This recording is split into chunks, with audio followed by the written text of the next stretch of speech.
Dan Grossman, and I am the president of Club L'Chaim. Tonight's presentation is entitled A Primer on Online Fraud.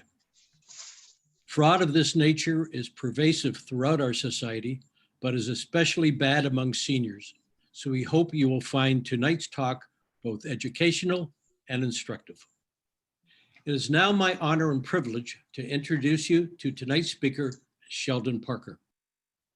As a graduate of Osgoode Hall Law School, Sheldon was a founding partner of Parker and Zenner LLP, specializing in real estate, commercial, and estate work. Throughout his legal career, he was a frequent lecturer on legal issues at banks and real estate offices. And having retired from active practice in early 2016, Sheldon is a frequent lecturer on politics, fraud, elder abuse, and estate planning throughout the GTA. He has extensive nonprofit volunteer experience and has held senior board positions in various organizations. He is, as many of you know, a past president of Athens Israel Congregation, was on the board of Camp Ramah, is the vice chair of the Bernard Bettel Center, and is the immediate past president of Jewish Free Loan Toronto. Sheldon is married with 2 children and 4 grandchildren. We are pleased to have Rabbi C join us tonight as our moderator during the Q&A session, which will follow Sheldon's presentation.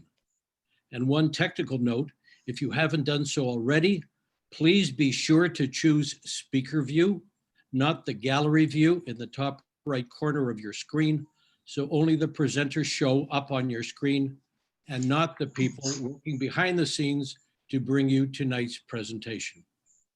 Now, I'll turn it over to this evening's speaker. So please join me in welcoming Mr. Sheldon Parker. Thank you all and good evening. Welcome to our first of a 4-part series of presentations to take place over the next few months. Tonight's presentation is a primer on online fraud. Just for your information, our next presentation will be on January 20th, which will be a presentation live of wills, powers of attorney, and real estate matters for seniors. There is nothing more embarrassing, nothing at all more embarrassing than falling prey to a scam that you think you should have known better about, that you should have known better about, but you fell for it anyway. The presentation tonight is hopefully going to change the way you look at everything. I want you to start looking at things completely differently than you've ever looked at before. A phone number is not a phone number. An email is phony. A bank account reference is impossible to follow up on. A bus stop is not a bus stop. More about that during my presentation. And I want you to start to say, what's going on? I want you to stop thinking about things the way we always have for the past 25 or 40 years.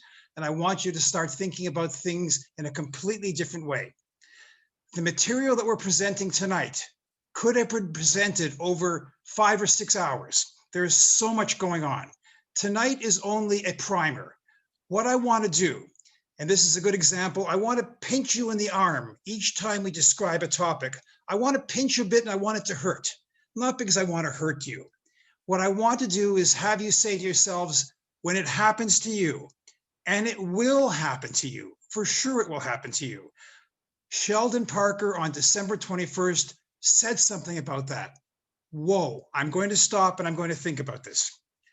Every single time I present this topic to a group, somebody stands up in the group and says, you think that's bad? I fell for that and I lost $2,000, $10,000, $20,000, $30,000. So it happens to absolutely everybody on this presentation and everybody in the room that's listening. On a technical note, at the bottom of your screen, there is a chat session. If you have a question, it's not a specific question about something you've had happen to you, but a general question. If you'll type it into the chat box, Rabbi Seed will take a look at those at the end of the presentation, and I'll be glad to address them at that point. Just a technical note also, we had to tape this presentation for other reasons because it was going to be presented early in December. The future 3 presentations will all be live. So without further ado, let's proceed with the work. Sarah? Good evening from out of Israel. Glad to present this topic to you tonight. My topic is how to avoid scams. We're going to spend about a half hour or 35 minutes talking about how to protect yourself. So you say to yourselves, I'm pretty smart. I don't need to protect myself. What I want to do, I want you to sleep like this at night. I want you to get into bed and dream of nice things. I don't want you to think, oh my God, how could I have been so silly or so foolish or so unexpected. So my job today is to make you uncomfortable. My job is to give you little pinpricks in your arms so that you decide, wow, Parker told me here on December 2nd that this is the time to pay attention. And if you do that, I promise you, you will sleep better at night. So one disclaimer before we start, I'm a lawyer who practiced for 43 years. I am now very fortunately retired. The information here is meant of a general nature only. It is not meant for specific advice for your specific issue. If you have a problem of your own and you want some help with it, if you'll speak to me after the presentation, I can refer you to a lawyer. But the advice here is for general purposes only and not specific to your circumstances. Now, think back when you were younger and you were walking downtown. If you're a guy, if you're a man, and you went down to Young in college, what's the worst that would happen to you in the 40s and 50s? If you had a wallet in your pocket, somebody scooped your wallet, so they got a couple of bucks and maybe a driver's license. Nobody had credit cards. That's it. It's not good. You didn't have any money, but you made it to walk home, but that's all that happened to you. If you were a woman and somebody grabbed your purse and ran off with it, okay, you lost your purse, you lost your wallet, you lost a couple of bucks for groceries. If you had a driver's license, that's it. Maybe your keys. But you didn't lose everything. You didn't lose the money in your bank account. You didn't lose your credit. You didn't lose your house. You didn't have a mortgage wind up where you didn't expect it. We're going to talk about what's happened since the 1940s and 50s in the new digital age. As you know, everything in this little thing here contains more information than most computers had this size back in the 70s and 80s. How many of you have one of these, right? I bet you everybody on this Zoom has one or two or three of these. This happens to be a 12, which is just more sophisticated and more risky and more dangerous. How many of you, using this or not using this, go up to those money machines and you punch in your code and you walk away with money? What a fantastic thing, right? Captain Kirk on the Star Trek ship would have loved that. You all do, right? I'll bet you everybody on this Zoom call uses that. Now, computers. I know for a fact that everybody that's logged in today is on an iPad or an iPhone or a laptop or some type of computer or a Mac. Everybody in this room is using computers. How many of you have antivirus software? What is that, you say? It's like a flu shot for computers. Probably some of you, probably not all of you. And those of you that have it, I would bet you're not loading it up and updating it all the time. Okay, this is an easy one.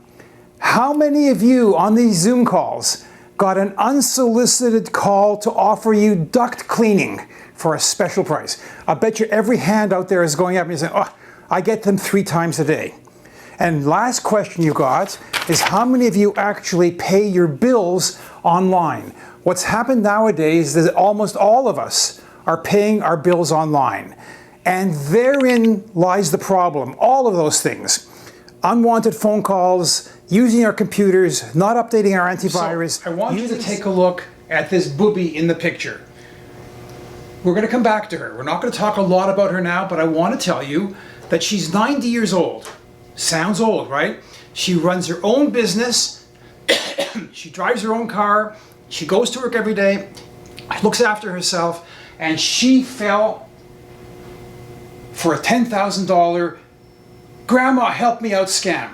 If she could fall for that, an intelligent, bright woman, as sharp as a tack, anyone on this Zoom video could fall for that. So we're going to come back to her, and we're going to talk about her in a few minutes. Now here's the problem. When you come to the border from the airport at Pearson International, when you come to the border at Buffalo, and you come to the gate, and the inspector for Canada Customs says to you, anything to declare, he knows your answer before you open your mouth. He knows it from your demeanor. He knows it from your how you're holding yourself. He just knows, and you know he knows. Why does he know? Because he's a pro.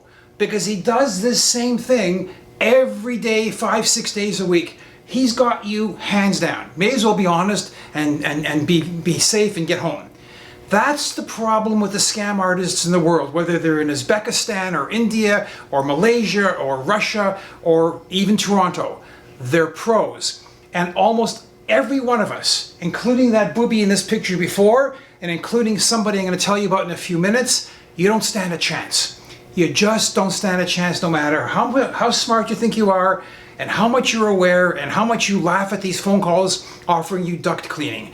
I'm going to give you some ammunition. I'm going to give you some pinches in your arms that's going to alert you to what's going on, so that when your defenses are down, when you're not thinking as much as you might, you don't get taken for a ride, because it can have very, very significant financial consequences. In 1950, you lost $25 in a wallet. Today, you could lose $250,000. It's not funny. So we're going to protect you. So what does the fraudster try to do? What's one of the greatest things they try to do? They actually want to become you.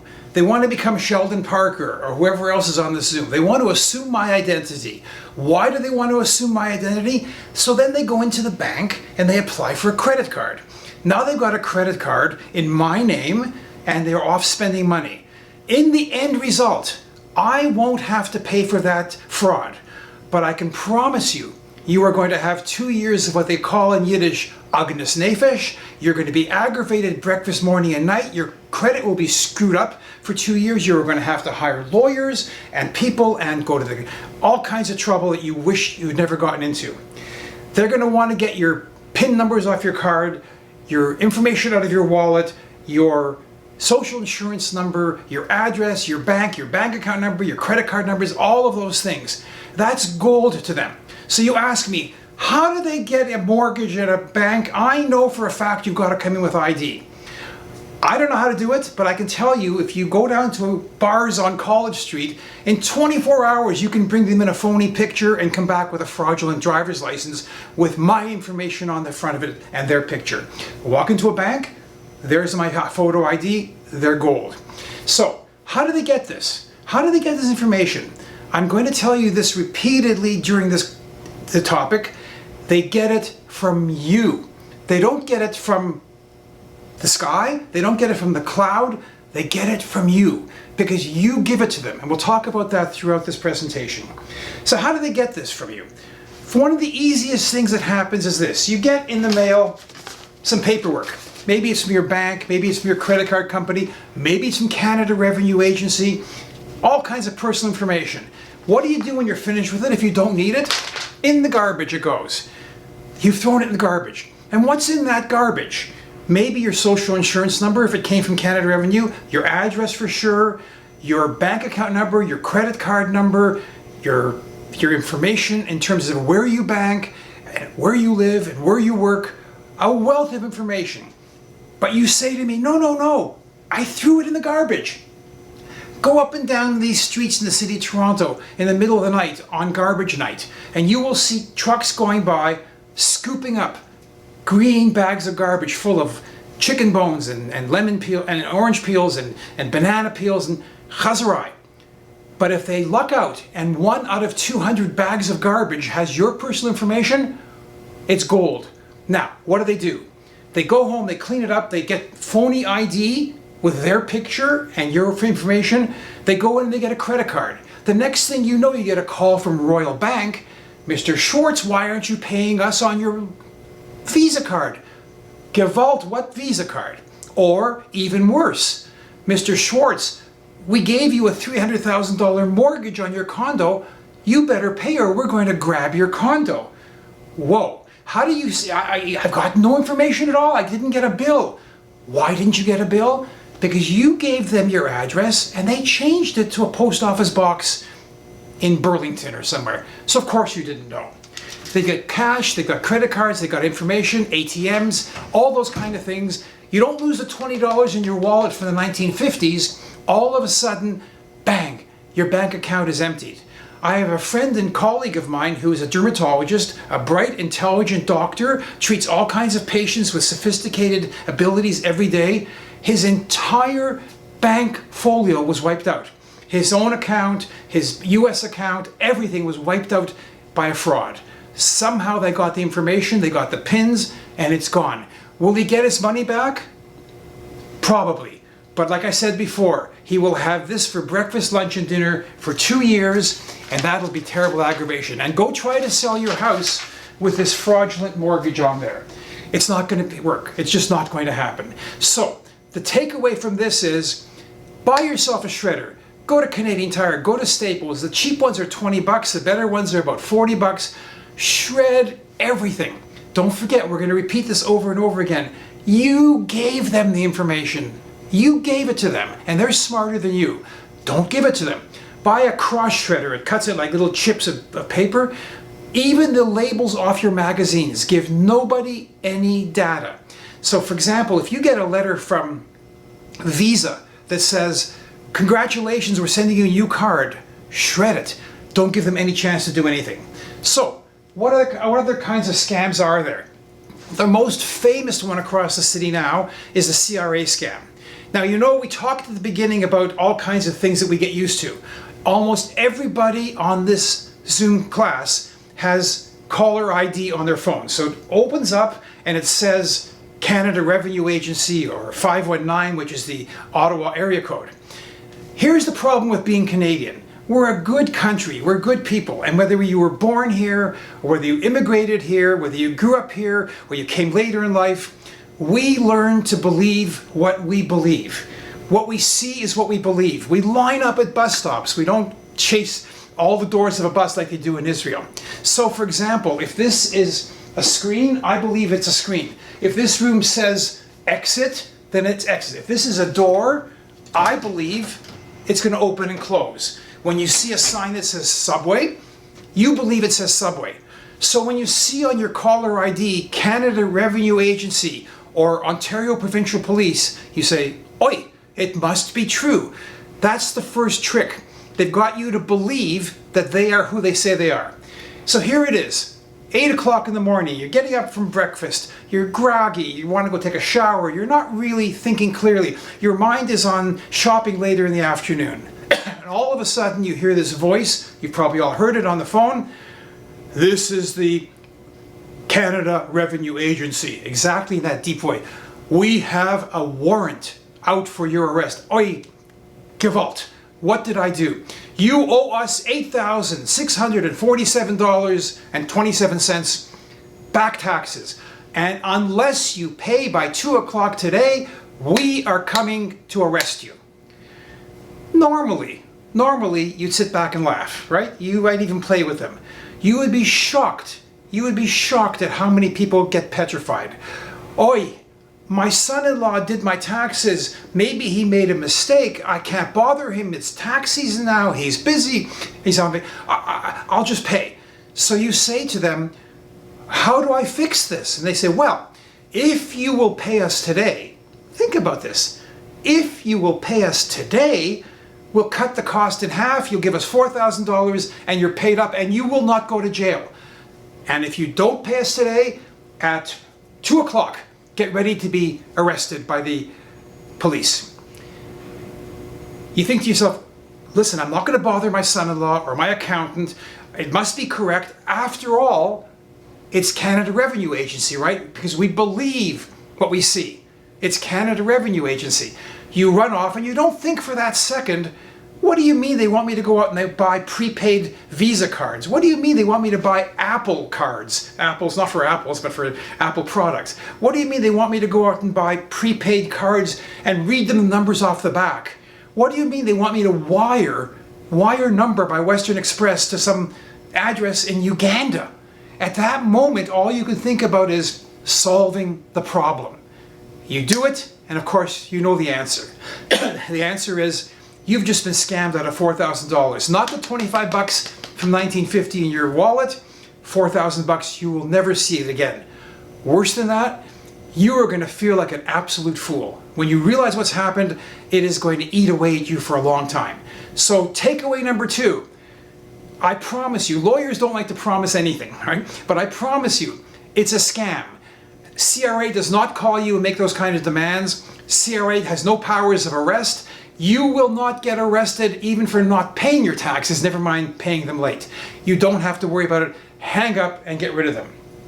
The next thing comes along, we say it's phishing, but not phishing like you do up in Lake Simcoe in the afternoon on a sunny day. Phishing is when people are phishing in your computer. So you get an email and it says, looks legitimate. It says, Royal Bank of Canada, we've seen some difficulty with your account. Click here to confirm your information. And you think to yourself, we're Canadians. If it says Royal Bank, it's got to be Royal Bank. For sure. You click on that information and you do either of two really bad things. Number one, you open up an application which infects your computer. It's like going out today and kissing somebody who has a cold. You're going to get their cold. Your computer is now infected, and that infection can take over your computer and copy everything you've got in there and everything you're going to do. All your passwords, all your data entry, all your bank payments, it's copied to a third party, maybe in Moldavia. That's the worst thing. The second thing is you enter into it and you try to go into your account and it doesn't work because it's a phony thing. But they now have your information. They have your account number or your Visa number and your PIN number. You're in trouble because before the day is out, there'll be a duplicate credit card issued somewhere and they will have run up your credit to the maximum. Again, you're not going to probably have to pay for that, but I promise you, you are going to be sick about this for a good 2 years till it's resolved. This happens all the time. Why? Because you let somebody go fishing in your water. The secret is, the takeaway from this is, do not click on any email link, no matter how legitimate it sounds. Even if it says, we're giving you back a $10,000 refund. Don't click on it. The chances are 99.99%, 100% that it's going to do you harm. Even if you have antivirus, you've opened it up. Again, I'm going to tell you, how did they get the information? Not from the Mashiach. They got it from you. So don't give it to them.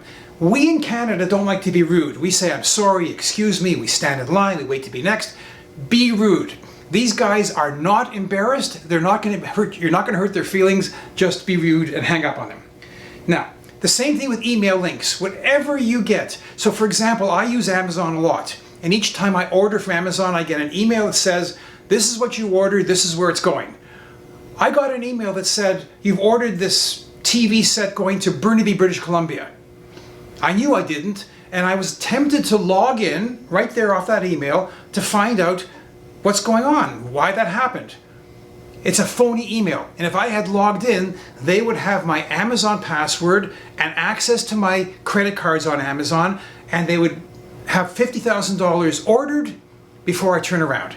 And you think to yourself, this doesn't happen. I can tell you, it's a whole career for people out there. I lost my wallet one day leaving my condominium. Within 15 minutes, I had stopped the cards right away. Somebody had tried to use 2 of the cards at the Tim Hortons at Yonge and Steeles. 15 minutes away. People do it. It's a crime of opportunity, and they will do it. The next thing is what we call phone calls asking for information. We're polite. We're helpful. We want to be honest. So they call you up and they say, Mr. Schwartz, this is CIBC credit cards calling. If you don't have a credit card with CIBC, they hang up on you. Let's say you do, and you say, oi, what's wrong? Well, we've noticed fraudulent activity. Oi, what can I do? Well, first of all, we need to know your name, your address, your credit card number, and your PIN number. You're terrified. You don't know what's going on. You're thinking, my God, I'm going to Florida next month. Not this year, but another year. How will I use this credit card? And you give them all the information. Remember, you give them all the information. Everything. They've got this now. They tell you, okay, we've cleared up the mess. Gesundheit, go to Florida. By that afternoon, your credit card has been copied and maxed out. Or they'll say to you, I got this very call once from TD. It happens I bank with TD. Yes, we've noticed fraudulent activity. To verify who you are, give us your credit card number. I said, you give me the credit card number, and I'll tell you if you're right. They hung up on me because all they wanted was information from me. So here's the next pinprick. Don't talk to anybody. It's rude. I know it. We as Canadians, we're nice. We knock on the door. We wait for people to go in. We say hello. We let people go older. We give older people seats on the subway. Don't give out the information. Be stubborn. Be stubborn. People from certain Eastern European countries are very reluctant to give out information because they feel the government spies are everywhere. You have to, unfortunately, take that attitude now. Simply do not give out anything over the phone unless you initiated the call, unless you called. If you get a call from them, do not touch it. Next thing, lottery winner. You get a call. We're pleased to announce you have won a $12,000 lottery, including a 2-week vacation in Florida and a first-class hotel and air flights, and congratulations. Okay, wonderful. You're thinking, wonderful. Post-COVID. Wonderful. I'm going to send my grandchildren down there. I'm going to visit them. I'm going to have time. Look at this. This has never happened to me before. And they don't even know anything about you. Remember, they know nothing about you. And they say, okay, we have to verify who you are. What's your name? What's your phone number? Okay, they've got all the information that you gave them again. Now comes the hook. You're already thinking about getting down to Florida to visit your Einiglich. Then they say, all you have to do, watch for that line, all you have to do is pay the processing fees of $4,722 and you've got a $25,000 trip. You're running to your credit card to do it, but they say, no, it's got to be by a wire transfer, or you go out and get credit cards, prepaid credit cards, and read us the numbers. We don't accept direct deposits like that. Why? Because they're in Albania, right? And they're scamming you. So you go ahead, you've got this wonderful thing, you pay the $4,000, you tell your grandchildren you're on the way down, and all you're going to be doing is being out $4,000. So the pinprick from this is, unfortunately, there's no free rides. There's no free rides. Like it says on OLG commercials, the lottery commercials, if you didn't buy the ticket, you can't win. If you didn't buy this ticket for the free trip to Florida, you didn't win. And nobody demands upfront money. If they do, it's fraudulent. This is the one I want to go back to, that lady that got taken for $10,000. I can tell you another example about this, and I'll tell you at the beginning. I have a client of mine who's a sophisticated businessman. No fool. He's successful, he's professional, he's a businessman, he's bright, he's intelligent, he's an incredibly vibrant and intelligent person. Here's what goes on. It's 9 o'clock in the morning or 8 o'clock in the morning, the phone rings. You lift it up, and let's say you're a woman, and the person on the other end of the call says, "Booby," or "Grandma," what's your first reaction? You say, "Robert, is that you?" And the call says, "Yes, it's me, it's Robert." How do they know your grandson is named Robert? You just told them that, right? Okay. Oi, Grandma, you'll never believe what happened to me. And the story can be different stories. One story is, I'm driving in North Dakota and I ran into another car. I caused a great deal of damage and I've been arrested and I need $7,000 to get out of jail or I'm going to be locked up. Please, please don't tell my parents. Why don't tell the parents? Because they know Robert's sleeping in his bed. In that moment, what grandmother listening to this Zoom presentation wouldn't jump up and say, "How can I help you?" Well, here's what you got to do, Grandma. You got to go to Walmart, go to the Western Union, and wire me $7,000, or else I'm going to be in jail for a month. My parents are going to kill me. Please don't tell them. So without thinking, you run off, you pay the $7,000. You don't think. Like that grandmother we saw before. You don't think. Maybe Robert's sleeping in his bed. You just saw him for Shabbos dinner last night. How could he be in North Dakota? You don't think. And you say, I'm smarter than that. I can tell you millions of dollars, millions, are siphoned off because people don't think. And we've had this lady from the Toronto Star. There's a client of mine who got taken for $10,000. The son wanted the grandson wanted $15,000. The bank refused to give it to him.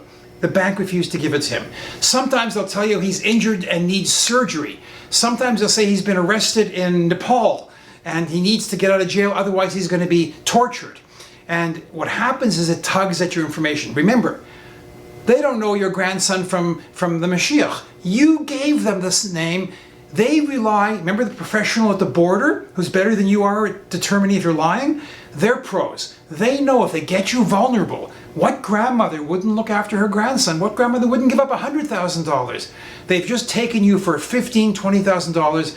The worst of it is, if all you had done was call your kids, your daughter, your son, your grandson, he's sleeping in the bed. So now it sounds funny, but when it happens to you, it's really bad. So next puncture in your arm, don't let it happen. Last part on this page, distraction.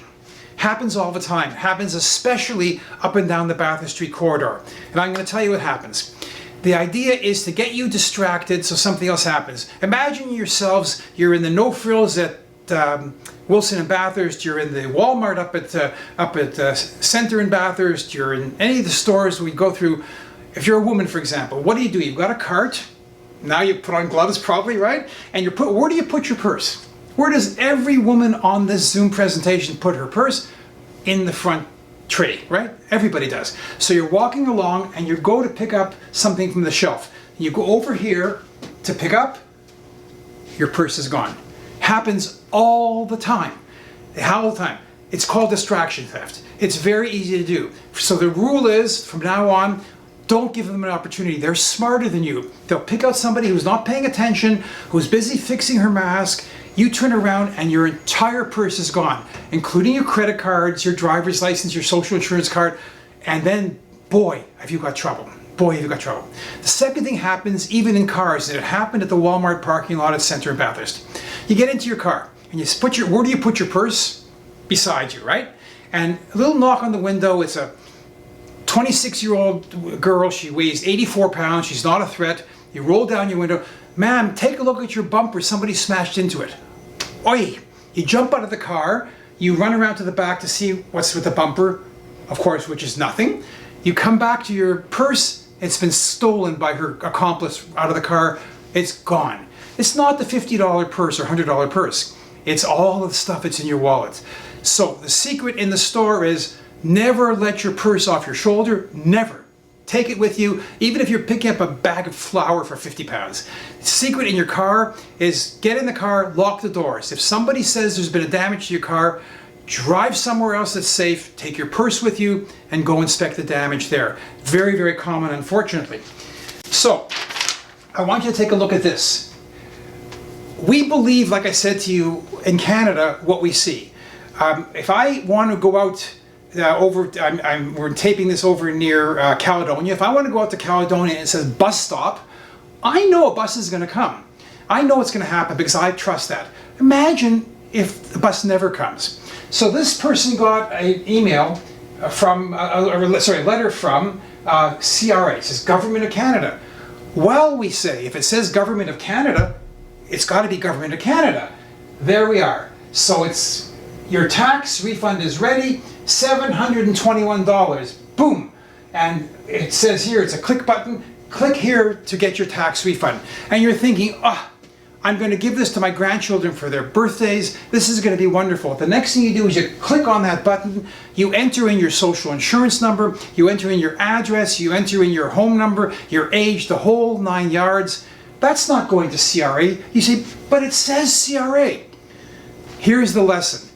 You cannot, unfortunately anymore, since the 50s, you cannot believe what you see. You have to become suspicious. You have to become curious. You have to ask yourself questions. This is as phony as anything. And if you click on that, you will have your entire bank account stripped out. They will have phony ID. They'll put mortgages on your house. They'll take out credit cards, and you will wonder what the heck happened to you. So please, the secret here is, and the answer is, the next shot in your arm, do not click on any links. Period. Period. If you want to do something, you call CRA, you call your bank, you do whatever you have to do, and that's the way you work from there. There's one of the members of our shul who posted on Facebook that she got a call from RBC that there was fraudulent activities on her account. Log in here. It was a scam. She called RBC, and of course, there was no such thing happening. The next slide. We're going to go through this a little more quickly. Be careful about using ATM machines. Be careful about using ATM machines anywhere but at a bank. It's very common for fraudsters to put something over the machine and you put your card in, it works. You get your money out, But this thing over the machine captures all the data, everything you've put in there, your card number and your PIN number. The next thing you know, your bank account is empty. My suggestion, it's not legal, never use an ATM at the corner stores, at Max or Circle K or at gas stations. Go to a bank which is open and there and well lit and frequented. If it doesn't smell right, don't use it. If it looks like it's been tampered, it's not legitimate, don't use it. Computer scams. You get an email on your computer that says, Microsoft has detected a problem with your computer, we can fix it. How do they know? But we believe it, right? Not true. Don't let them in there. You're going to waste money and you're going to give them access to all of your information, including to plant what's called a Trojan horse on your computer. It means something that will copy everything you do, every access code, every PIN code, and so on. Just say no. You want to get your computer fixed? Take it to a guy that you trust. This is a really good one. Free vacation and contest winners. You get this call that says, you've won a contest or you've won a free vacation. I get it all the time. I've been Marriott, and I guess they figure have you ever used Marriott? Okay, you signed up for a contest. They'll give you all these wonderful things, and you're thinking, you know what? In 2022, when COVID is safe, I'm going to Aruba. Wonderful. And then they say to you, both in the free vacation and the contest winner, all you have to do is pay us up the upfront fees. They're smart. They've got you hooked. You really can smell and taste that vacation in Aruba for free. You give them the money, no such thing. So this flu shot in the corner says, there's no free rides, unfortunately. Do not believe what you see. It ain't true. There's no such thing as a free trip. There's no such thing as a free vacation.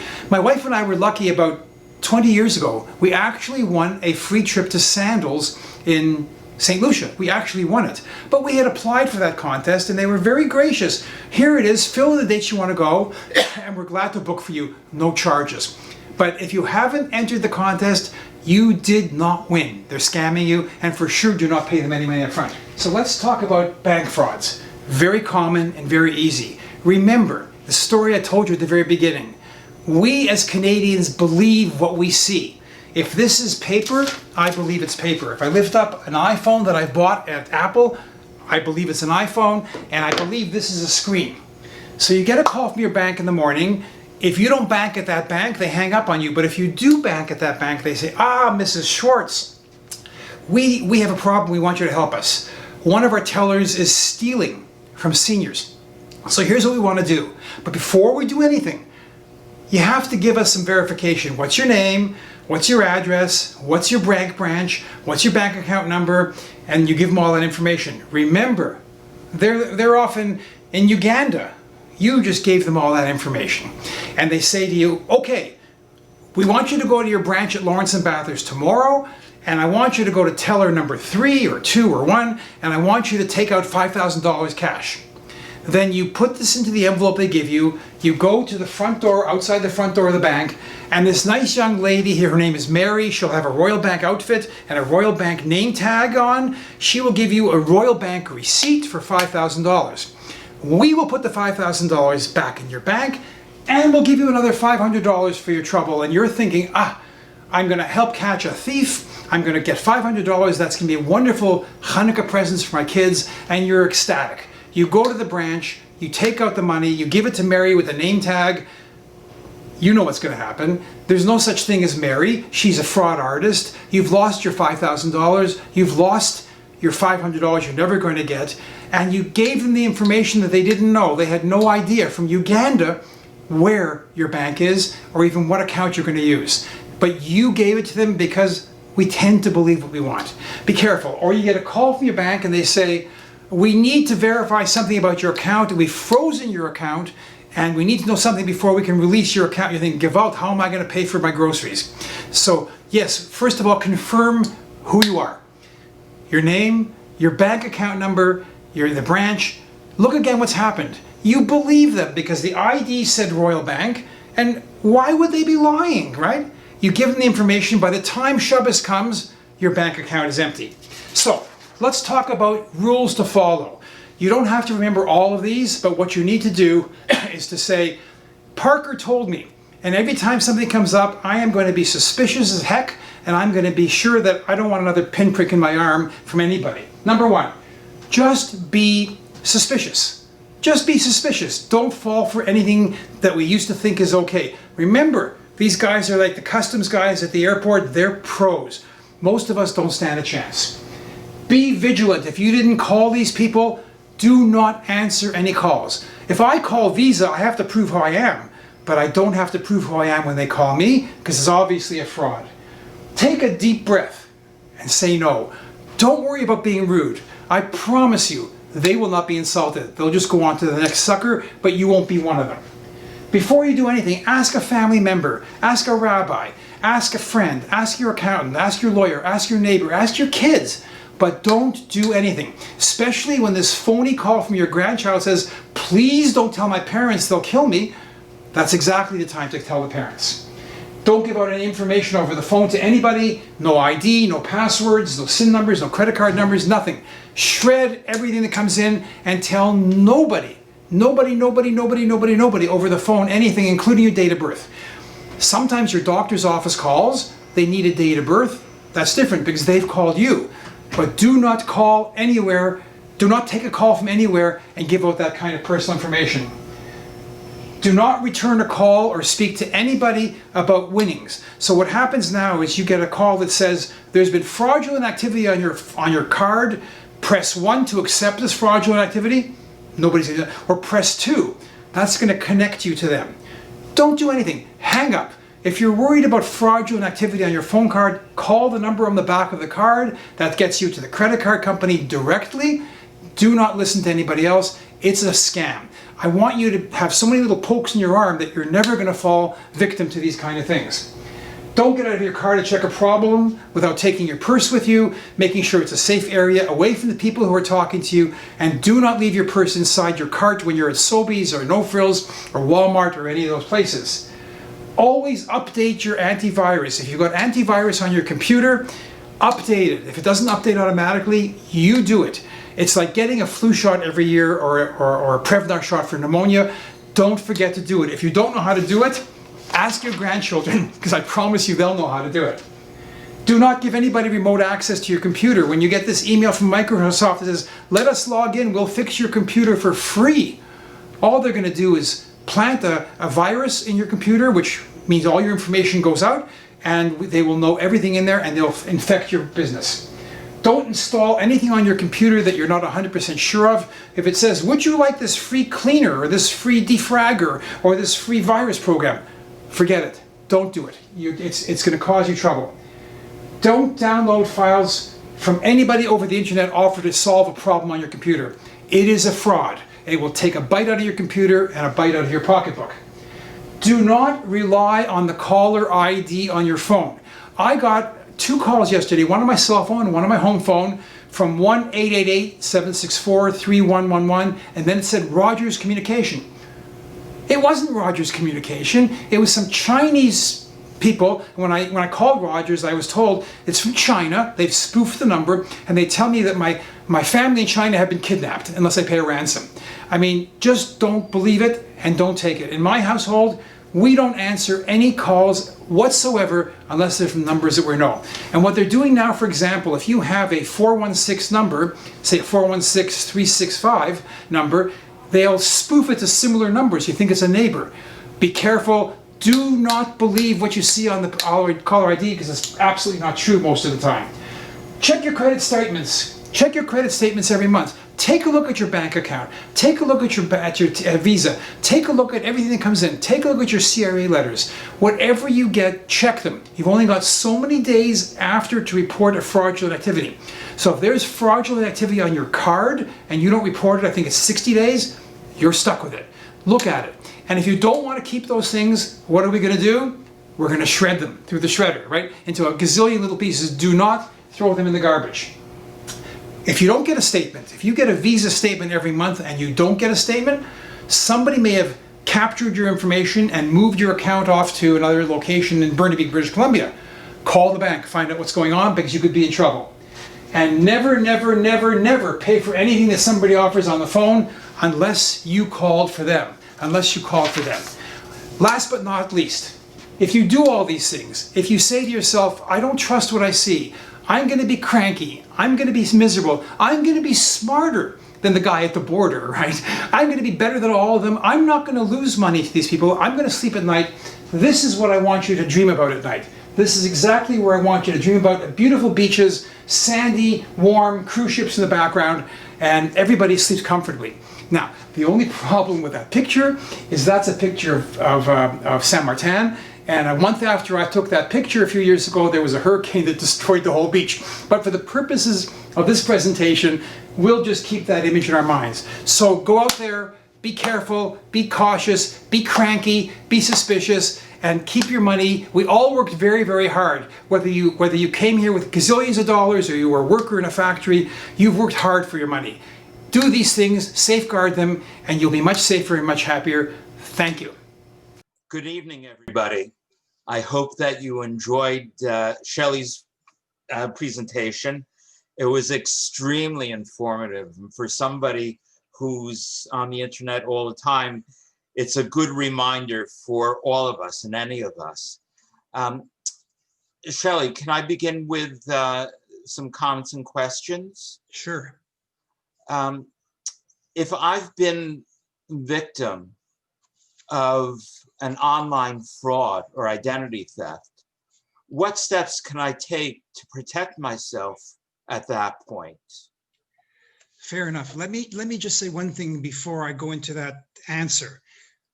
What I've been trying to do through this presentation is to say to everybody out there, the old model of lining up at the bus stop and lining up at the bank and believing everything we see, unfortunately, no longer exists. And if most of you have taken away from this seminar to be cautious and be suspicious, then we will have accomplished something well. Because I'll bet you if there's 80 people watching tonight, 40 have had some scams against them, and that's a serious matter. Now, what do? You've had a problem, you've had identity theft, you've been scammed, your bank account's been interrupted, something's gone wrong. Here's what you want to do at this point. And after the seminar is over, if you want to, if you'll send Phil at the office an email, I can send this out to you in an email form. First of all, if it happens, it is shattering. It's terrifying. You don't know how you fell victim to this. You don't know how you could be so naive, but it's happened. So the first thing is collect your thoughts. Put yourself together. Take a deep breath. Get your documents together. See what's happened. Get copies of things you've got. Get receipts for things that are not correct anymore. Copies of emails back and forth, texts. Put everything together in a comprehensive way. The second thing, you must contact your financial institutions. You need to go into every bank, every credit card company, every place that you have given them information about, every place that has been affected, and every place that has not been affected. So for example, if you've given out information about Royal Bank, but you also bank at CIBC, who knows? So you go in and you tell them about it. They put a flag on all your accounts. You change all your passwords for anything you've got, ATM cards, credit cards, anything whatsoever. I mentioned in my seminar that I had lost my wallet, and in that was an access card. Not only did I change the amount of the password for my access card, I changed everything with TD Bank that I possibly had, including the account number. That way I was safe. Also, you must report this. You must report if you've had a financial loss or identity theft to the two credit bureaus in Canada, Equifax and TransUnion. They will put flags on your account. By that, I mean, you can set up a system where nobody can get credit any further on either of those systems in any account granting agency in Canada, unless they call you at a number you've given them, and that will protect you from any further fraud. Now, the next thing is you have to contact the police in the jurisdiction you live. I know in York region, you can do it all online. You don't have to bother going in there. Get the information, you'll get a reporting number, and make sure you've got that. Number 4, report the incident to the Canadian Anti-Fraud Centre. Their phone number's on the website. They keep track of all these things, and they work with the government and the police to try to control these things. If you find that your mail is not coming anymore because somebody has redirected your credit cards, get in touch with Canada Post. If you've lost If your passport has been spoofed, get in touch with the government of Canada, Passport Canada. If you find you've lost your social insurance number or it has been compromised and now people are getting credit with it, you get in touch with Service Canada. Perhaps the most important takeaway from Rabbi Seed's question is this. It is very common. It is very common, unfortunately, for the fraudsters to come back for a second swing at you. What do? They call you up and say, we are from the fraud recovery department and we can get your money back from those characters. All you have to do is give us $5,000. You're being scammed again. Don't do it. Now that you've been bitten once, be twice as careful. Speak to your friends, speak to your coworkers. Whatever you do, you're being scammed again. It is incredibly common. Be aware that that could very likely happen and stay vigilant. Rabbi? Thank you. There's so many possibilities to be scammed, and these people are so good at what they do. What's the best advice you could give us in one sentence? So remember what I said in the presentation. These guys are absolute pros. There's no better than them. I can't do it in one sentence, but I can give you 5 very, very brief comments. Number 1, we all must be aware that the world has changed. Number 2, when you get this happening to you, just take a deep breath. Just take a really long breath. Number 3, unfortunately, don't trust anyone. You have to look at things with skepticism. You have to look at things as if this is a risky situation. Just don't trust anyone. Number 4, unfortunately, be suspicious. It is out there and we could do 5 hours of this tonight, not just 40 minutes. Be suspicious. And the last comment, if you take nothing else out of this presentation tonight, ask anyone before you do anything that's going to involve giving out information or paying out money. Thank you. If someone fraudulently puts some mortgage on my property or takes out credit cards in my name, will I be liable to pay for them? That's a very good question. It's an excellent question. It's a multifaceted answer, and I'm going to give this presentation a shorter response. Hopefully, at the end of the day, the answer is no, you won't have to. If credit cards were taken out in your name, the chances are over time, it could take a couple of years. You may have to hire a lawyer. You may have to get involved with the credit bureaus. You may have to have your credit rating abused for a couple of years, but likely you will not have to pay. But as I said in the presentation, you are going to be very, very sorry because the banks start with the premise, we don't know. And until we know, we're not going to deal with this. So if you've had money stolen from your account, it could be a year before you see it back.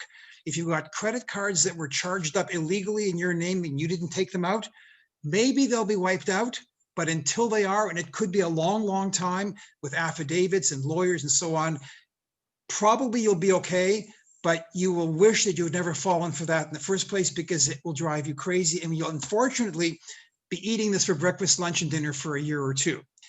With regards to a mortgage on your house, if you've bought your property in the last 10, 15 years, since title insurance was a very common feature in real estate transactions, the title insurance company will assist and have that removed from the title. It'll be a little bit of aggravation. It'll be complicated. It'll be irritating, but it will be removed and you won't have to pay. If you bought your property 10, 20, 30, 40 years ago, the answer is likely you will not have to pay also. But remember, the banks are going to take the position, we don't know what happened and we don't know the truth.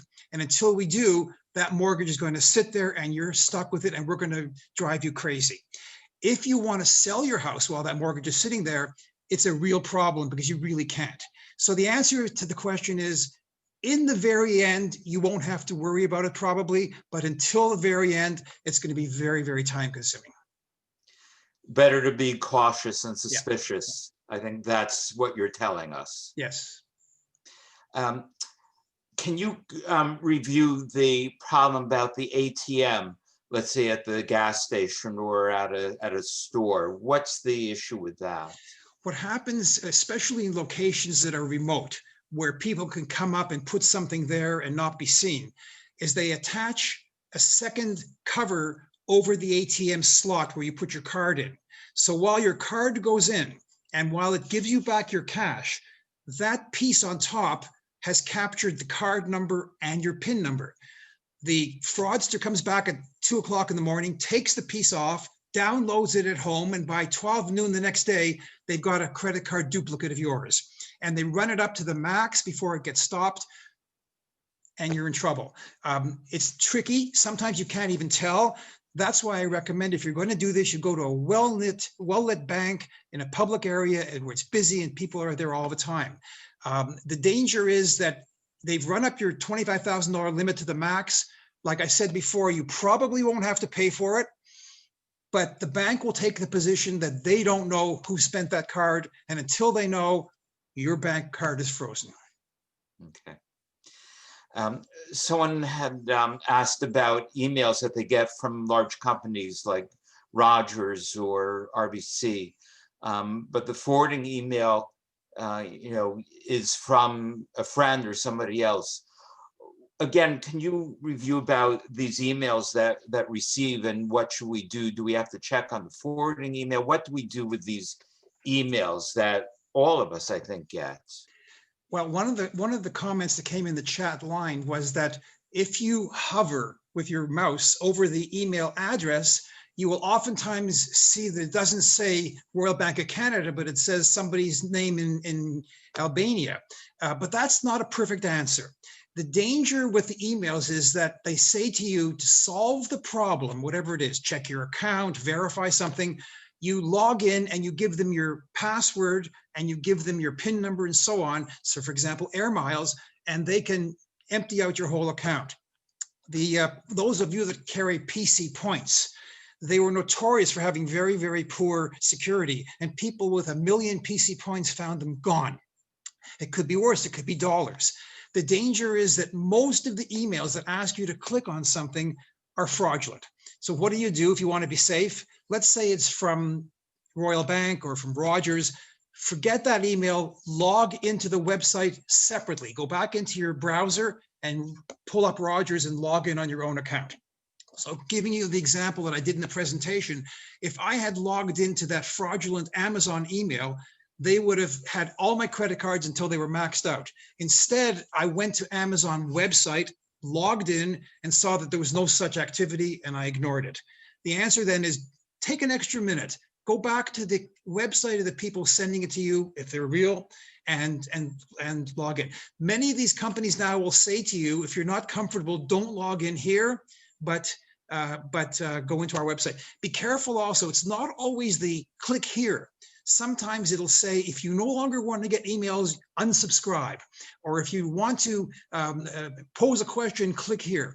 It's the same problem. Just don't do it. Be safe. Take the extra 2 minutes. So again, I think what you're suggesting or telling us quite strongly is to take an extra step and not necessarily to believe what we see or what we're told or what we get. And as you said, we're trusting people, especially as people who have been around for some time. But that's hard for us. So how do we kind of reorient ourselves in this modern age? It's a real challenge, and as I constantly say, as opposed to the Americans who are basically nuts because they were born out of revolution, Canadians are very placid. And my wife and I were at a bus stop in Israel and in Beersheba going back to Jerusalem, and we waited at the front door, but the Israelis are smart. They all paraded to the back door and pushed on. In Canada, we line up. And unfortunately, those days are gone. We can no longer be that way. We have to be suspicious and we have to be vigilant. It is a different world. In the same way that we have to be in a different world because, unfortunately, of COVID, we have to be in a different world because of these scams. And this is just the tip of the iceberg. What parting words, closing thoughts might you have for all the people who are with us on this evening's webinar? What basically should we take away from your talk? I think in spite of the fact that I've just said the world has changed and we have to become a little bit more cranky and aggressive, in spite of that, I think if you take away from this tonight that we have to be simply vigilant. We simply have to be careful. If you're careful and you are thinking about this all the time, every time you approach a situation like this, if you remember the pinches that I was giving you in your arm all night long, I think by and large, you can be safe. If you're aware that really smart people get scammed, but you are now sensitized to the issues that we raised tonight, you've got a fighting chance. It's not a perfect world, but I think there's a better chance than that. The world is a good place. And if we're sensitive to what we're doing and we're aware of what could go wrong, I think we've got a better than good chance to come out of this well. Well, thank you so much, Shelley, for being with us and giving us your time and the opportunity to really hear your thoughts on what is an issue that touches each and every one of us, if it hasn't already. Just to let people know that if you'd like, there's going to be a version of Shelley's talk, because it's been taped, on YouTube. And so you'll be able to watch it again and share it with others and take some notes again about what you've learned from Shelley's talk this evening. Just a reminder that the next session of this 4-part series that Shelley will be doing will take place on January 20th at 7:30 p.m. It's a primer on why, when, where, and how for wills, powers of attorney, and real estate questions for seniors. And it's on the website already, and you can register in advance. And I'm sure that this will be just as interesting and informative as was tonight's talk. So Shelley, thank you again for being with us, for sharing so much of your information with us, and hope that you've created a little bit more awareness for all of us that we need now more than ever. Everybody, we hope that you stay safe and stay well, and we look forward to seeing you again soon. Thank you again, Shelley Parker. Thank you all.